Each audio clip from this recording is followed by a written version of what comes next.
Hello hello, aujourd'hui on se retrouve pour faire un montage pour un ouvrage au tricot, mais avec un crochet.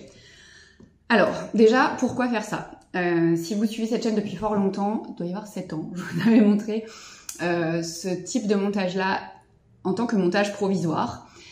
Aujourd'hui je vais vous le montrer en tant que montage définitif et je vais ajouter une petite astuce pour avoir un montage qui soit lisse et joli. À quoi sert ce montage? Déjà, c'est un montage qui est plutôt élastique et c'est un montage aussi que je vous conseille de réaliser si vous avez tendance à serrer énormément les mailles au montage. Le fait d'utiliser le crochet, ça permet d'un peu moins serrer les mailles. Et après, au niveau esthétique, je vous montrerai de plus près tout à l'heure, mais ça fait une jolie petite tresse sur la bordure de montage. Et donc, quand vous faites des chaussettes ou des manches, enfin quelque chose où le montage se voit, bah, ça rajoute une esthétique en plus. Voilà, donc on est parti. Alors, je vous le disais à l'instant, vous voyez, ça fait vraiment une jolie tresse. Est-ce qu'il pourrait me faire la netteté, l'animal? Yes, voilà. Donc là, j'ai pris une aiguille qui est un peu grosse par rapport au fil, mais ça fait vraiment un montage qui est très propre.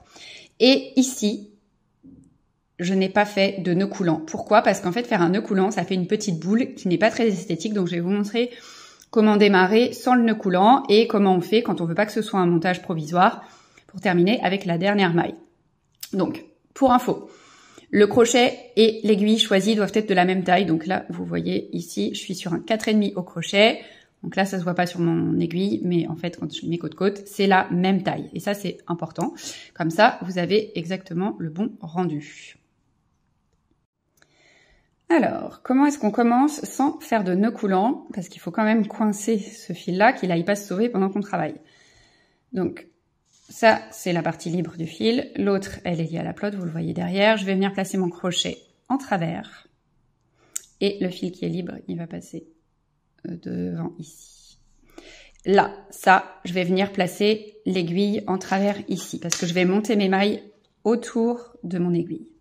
Donc, j'ai mon aiguille là. Je viens la coller contre. Et donc, vous voyez ici, j'ai l'aiguille au-dessus, le fil qui est enroulé. Donc ça, c'est le fil libre. Je le tiens un petit peu pour pas qu'il sauve.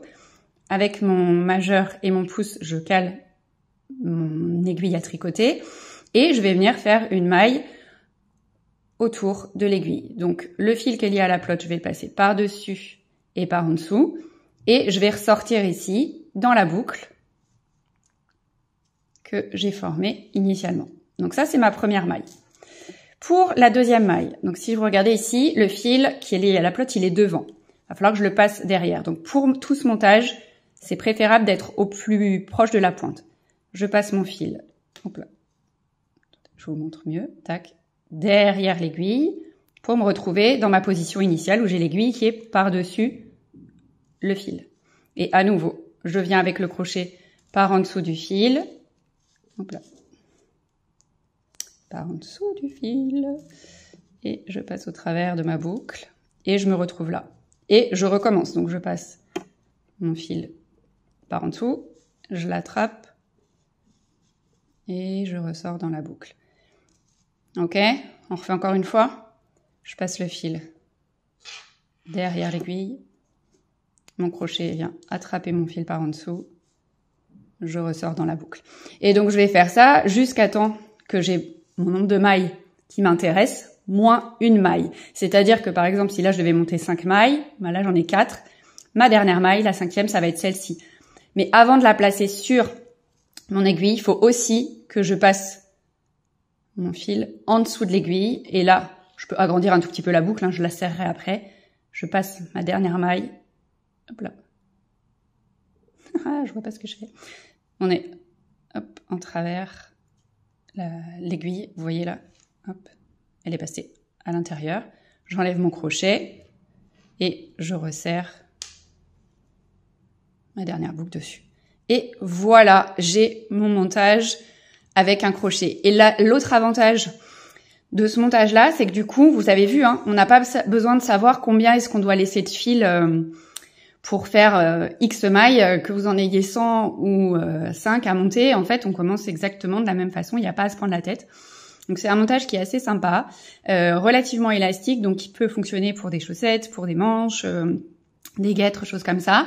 Et avec ce côté très esthétique de la petite tresse ici qu'on a en rendu final.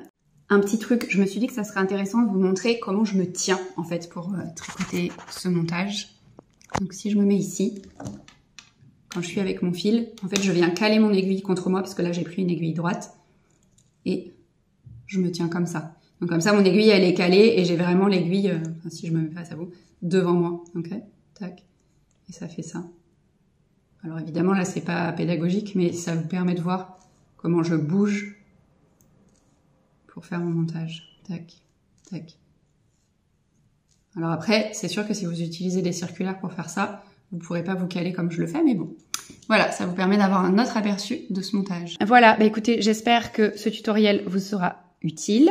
N'hésitez pas à me dire pour quel type d'ouvrage vous l'avez utilisé. Et si vous êtes tombé sur cette vidéo par hasard, pensez à vous abonner. Il y a des nouvelles vidéos qui tombent tous les lundis à 18 h. Donc moi, je vous dis à très vite pour la suite.